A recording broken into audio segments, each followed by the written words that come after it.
like, share, and subscribe, and ring that little bell. Ring that little bell so you're notified when new videos drop. And Happy New Year, one and all. I'm recording this on Thursday, so I don't know what's happened yet. Listen, the whole world might change, who knows, or dare to. Something that did change is there was something on TV that's quite good.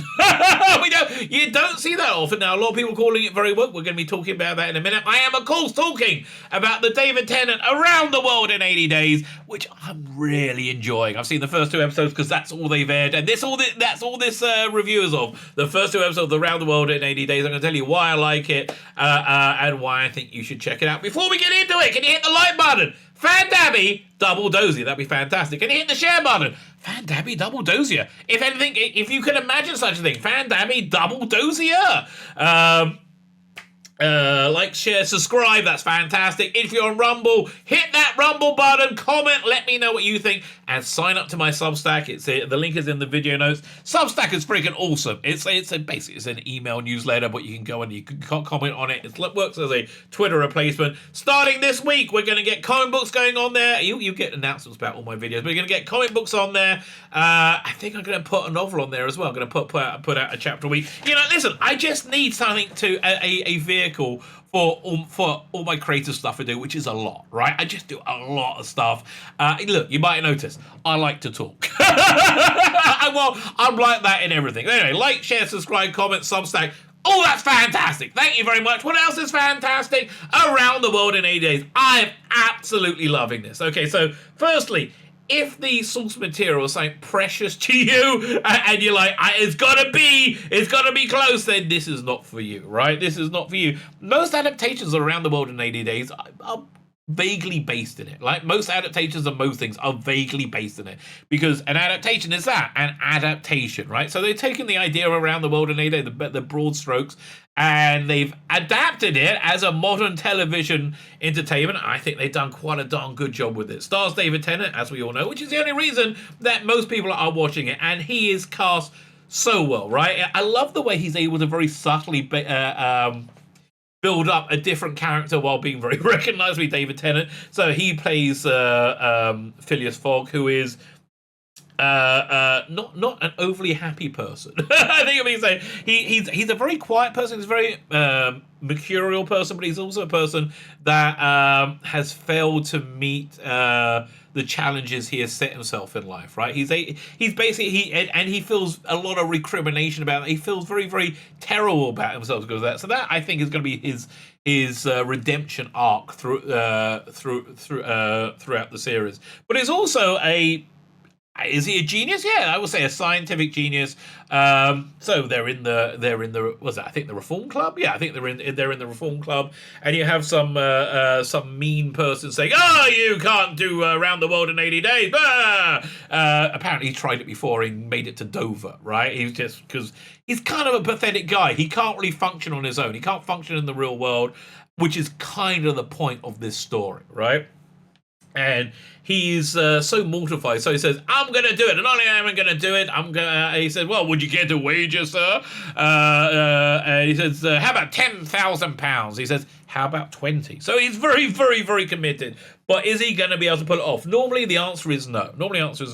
But he's joined by 2 companions, which is why a lot of people are calling this woke. He's joined by a black man and a white woman. Now, that does sound like it's going to be woke, doesn't it? It does indeed sound like it's going to be woke, but it's not. It's not, because things that are woke, when you have somebody on the progressive stack, like a black person or a woman, they're not really characters, right? I just did a preview of audio drama, Big Finish audio drama coming up in 2022. And I kept saying, can you please write women as 3-dimensional real people, not as 2-dimensional ciphers who are stunning and brave Mary Sues who could do absolutely anything. So the people in this adaptation are real people. The characters are genuine. Well, not genuine people. It's all made up, right? It's all made up. They are real people. So you have. Let me have a look at the name of the person. what's his name? It's Ibrahim Kuma is playing Papatou, right? Now Papatou is normally a quiet French person. They give him a completely different story. He's a black guy, as I said. Great actor. He really smolders with charisma, right? You see something interesting going on. But the first episode is really about building up his character as they get to France. You find out, firstly, he's got a bit of a criminal background, and he cons his way into being Fogg's valet. There's a great bit at the beginning where Fogg is getting dressed by his old valet, who is very old. Who's very old and can't do anything. That's why he's so doddery, and that's why he's unable to do anything. This guy is a man of action. He's a man that can do stuff, right? And I think it's kind of like that Star Trek episode. Enemy Within, where Kirk is split to his good and bad self. His bad self is too weak to be able to deal with his fear. He needs his good self, and his good self is too doesn't have the drive of the bad self, right? So it's kind of that. He's adding something to his character, which he doesn't have. So I think they're adding something to each other's character. And I have to say this again, they are genuine characters.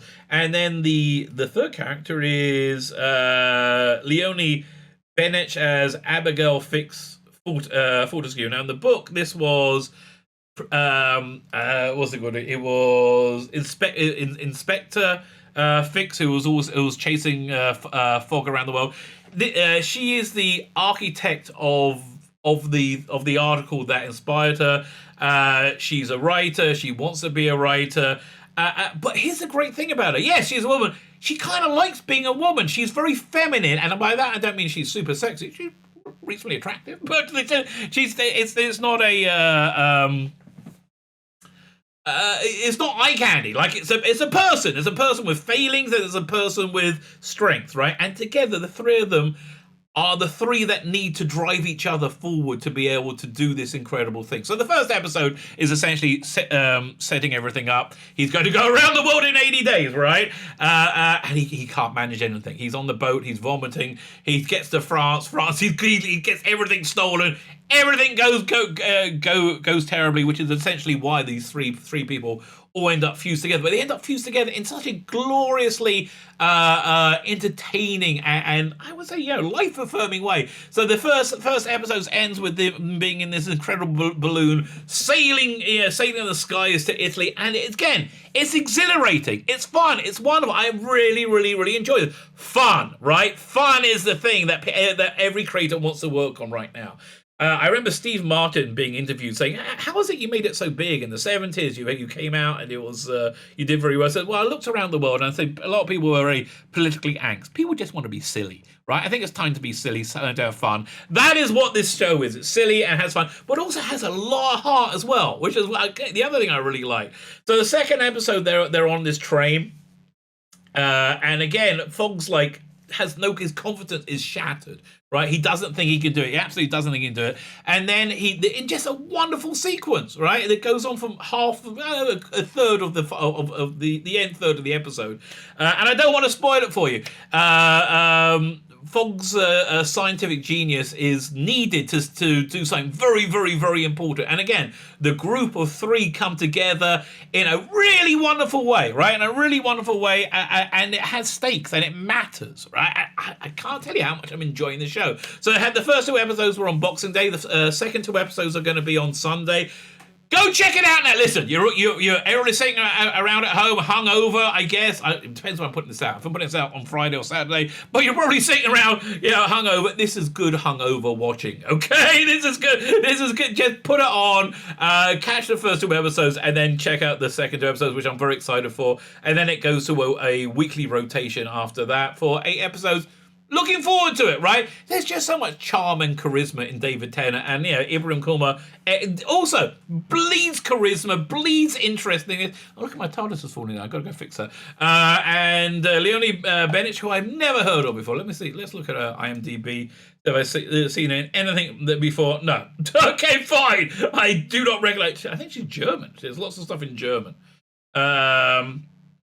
Whatever. She's good in this. She's well cast. Everybody's well cast. It's a classy production. It's written by Ashley Farrow, who worked with Matthew Graham on Life is Mars. Good. It's a recommend. I don't want to tell you more than that. It's a real recommend. Go check it out. My name's Tzvi Lebetkin, the Rabbi from another planet. Please like, share, and subscribe, and ring that little bell. Ring the little bell so you are notified when new videos drop.